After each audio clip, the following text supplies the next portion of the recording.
Hello, everyone. I'm Daniel Rubenstein. Today is August 27th, 2024. This is the live daily briefing of the Israeli Citizens Spokesperson's office. I am happy to be back with you. We are live on Instagram, X, YouTube, and LinkedIn, and the audio will be available afterwards wherever you get your podcasts. Tell your friends who aren't watching live that they can watch and listen later. Please start submitting questions in the chat, and as always, like and subscribe to help us reach a wider audience.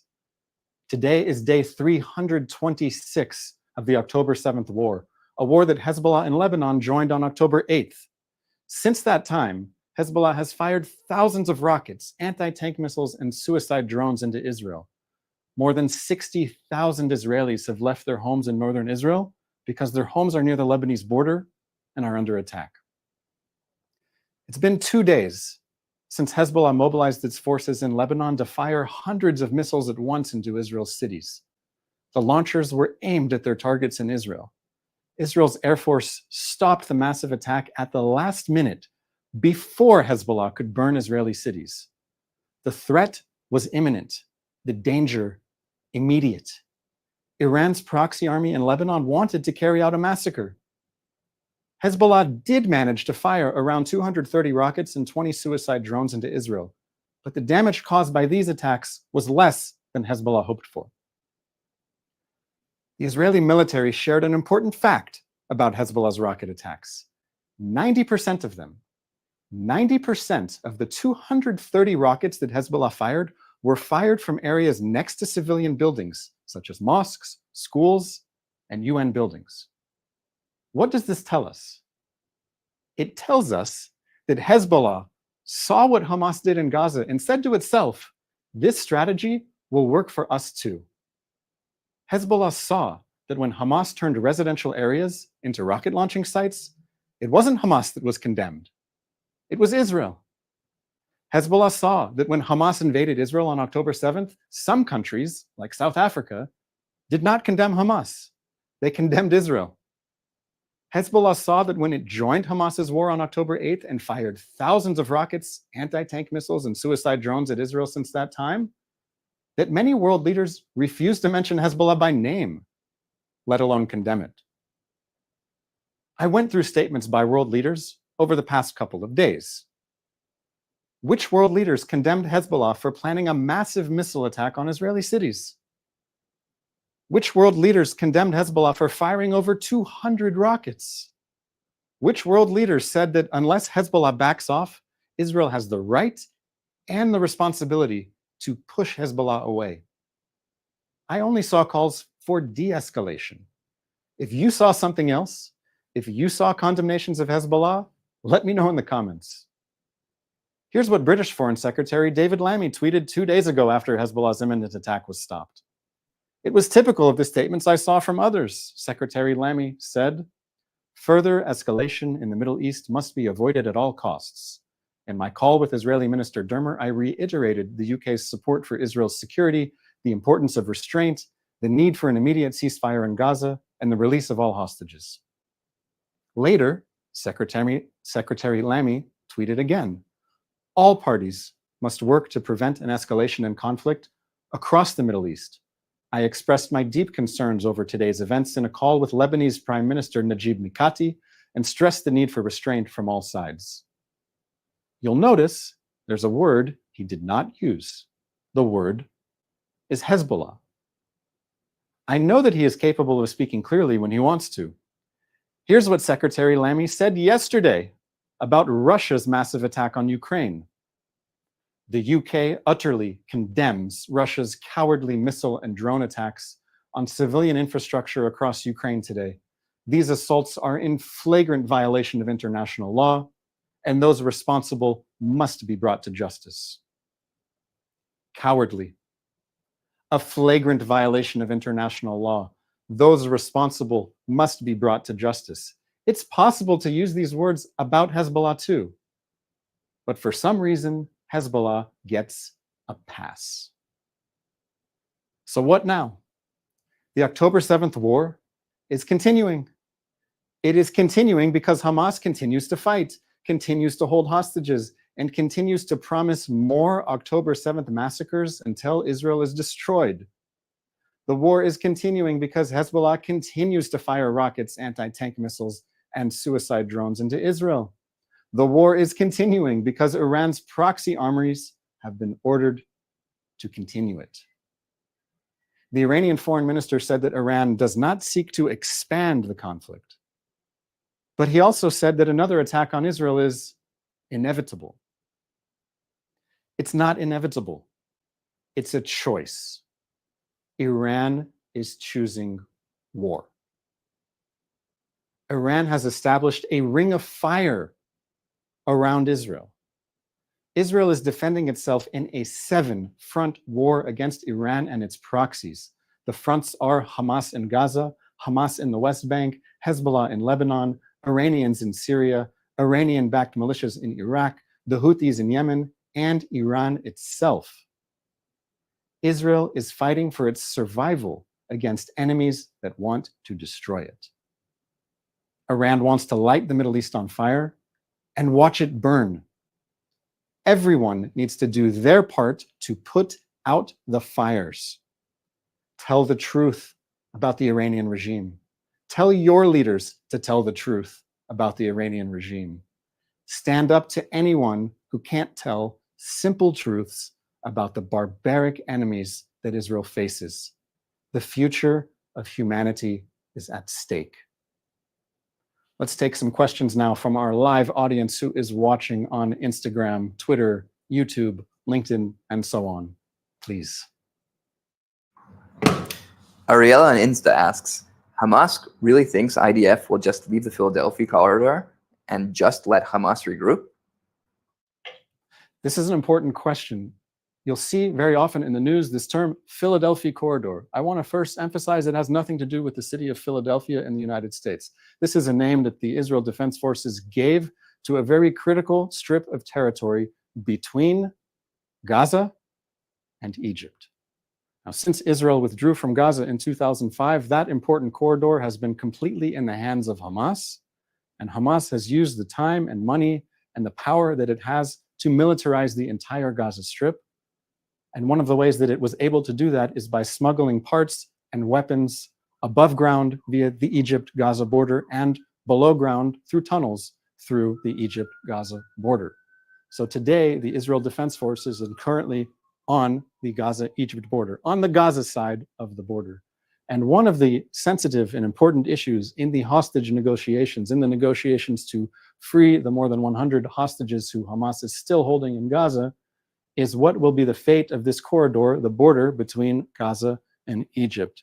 Israel is insisting that the Israeli forces remain on the border between Gaza and Egypt so that Hamas cannot rearm and reacquire the supplies that it used to carry out the October 7th massacre. Hamas, of course, is insisting that Israel leave this corridor if there's going to be any deal, and it's very easy to understand why Hamas wants Israel to leave this corridor, because that's how Hamas acquired all of the weapons that it had, that it used on October the 7th. So in order to prevent another October 7th massacre, the Israeli Prime Minister is saying we want Israeli forces on that border so that we can see what's coming from Gaza to Egypt, or from Egypt to Gaza.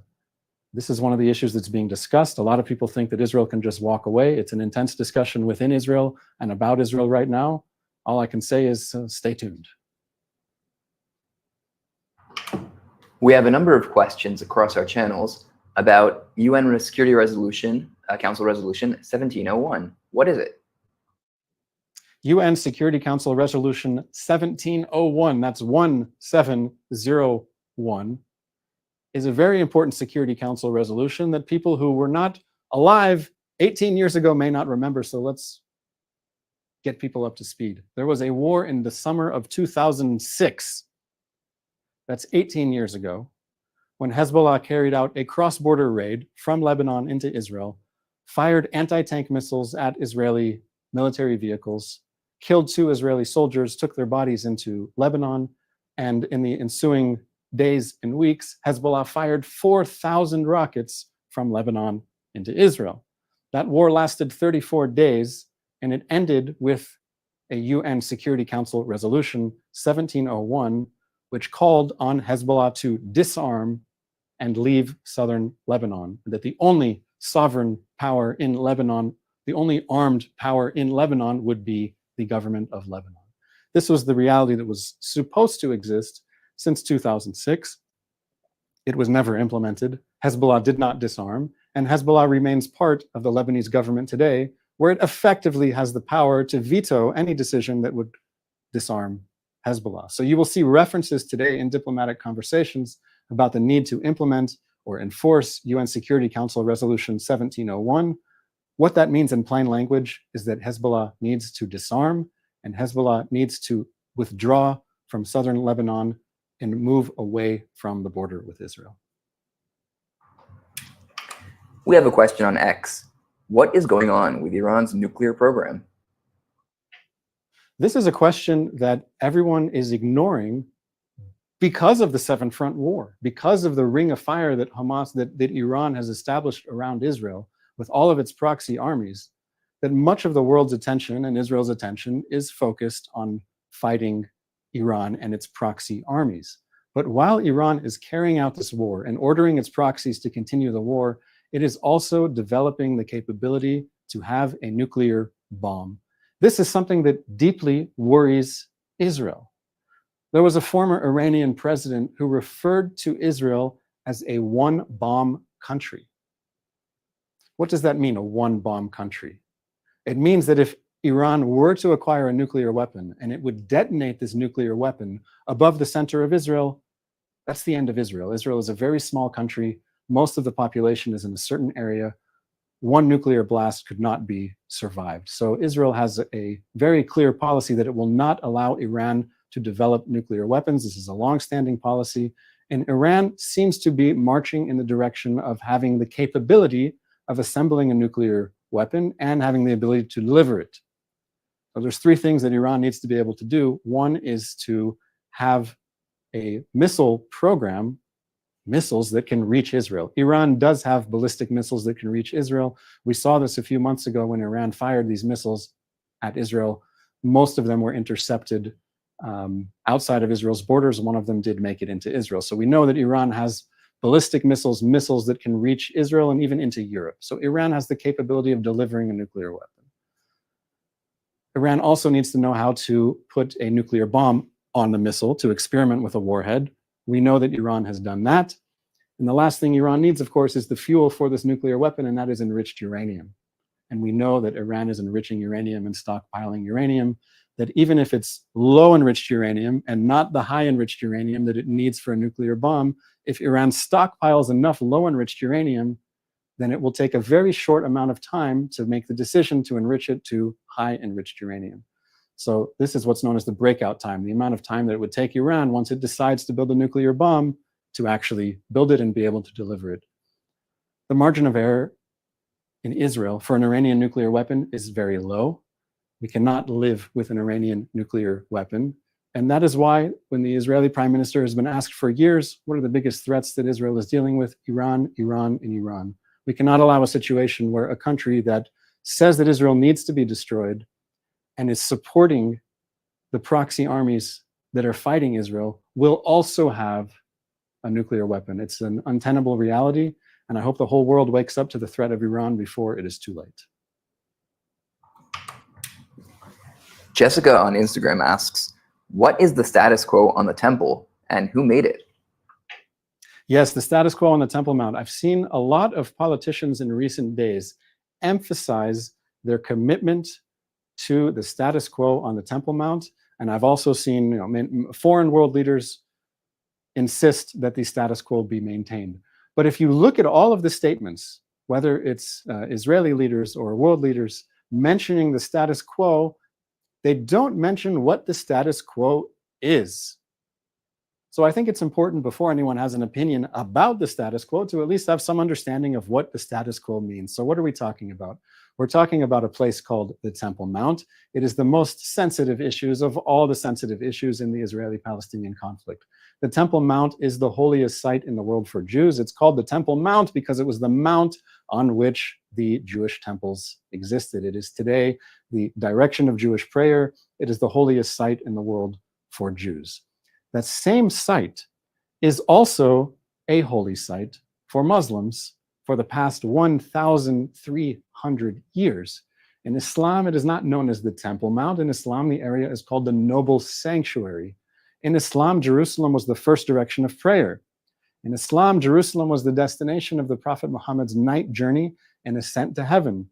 The Dome of the Rock, that golden dome that you see in all of the postcards of Jerusalem, the Dome of the Rock marks this spot in Islam, the visit of Muhammad on the night journey and the ascent to heaven. It is the oldest structure in Islam.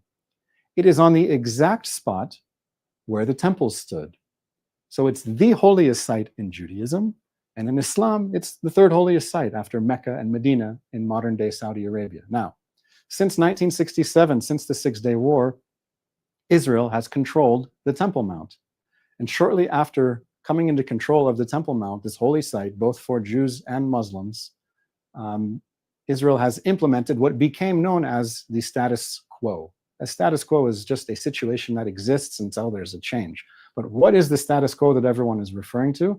The status quo means that only Muslims may pray on what Jews call the Temple Mount and what Muslims are calling the Noble Sanctuary, Haram al-Sharif in Arabic, the Dome of the Rock, Al-Aqsa Mosque. Only Muslims may pray in these areas. Non-Muslims can access the site during certain hours of the day and certain hours of the week, but they may not pray on these at the site. The status quo, I must say, is highly offensive to both sides. If you listen to people talk, the status quo is highly offensive. There are Jews who wish to pray at the Temple Mount, and they say that we are living in a democratic country with freedom of religion. We should have the right to pray at our holy site. And the Muslims, the Palestinians, are saying it's not just that the status quo is acceptable, but we consider Jerusalem to be occupied, and Israel must leave it entirely. We should be in charge of the site. So in the meantime, there's a status quo somewhere in the middle where the Israeli police control the site. Only Muslims may pray, non-Muslims may visit. And the Prime Minister of Israel and other Israeli leaders have emphasized that he is committed to maintaining this status quo.